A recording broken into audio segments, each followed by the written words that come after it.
Hello, in this video I will show you how to install Chat GPT Widget on Honor X8a. So you have to start by opening your Google Play Store, then click on search bar and type in Wally AI and click search. Now select this application and click install.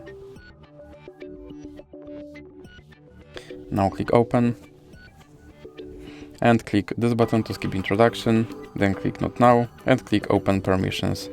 Now select AI assistant and here you have to allow this app to draw over other apps and click back, then click back again and click start. Now as you can see, here is your Chat GPT widget and you can open him and you can tell him to do something.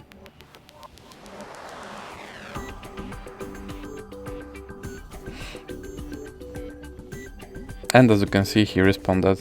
And if you want to remove him from your screen, just drag him into the X icon in the middle. So that's it for this video. If you liked it, please remember to leave like and subscribe.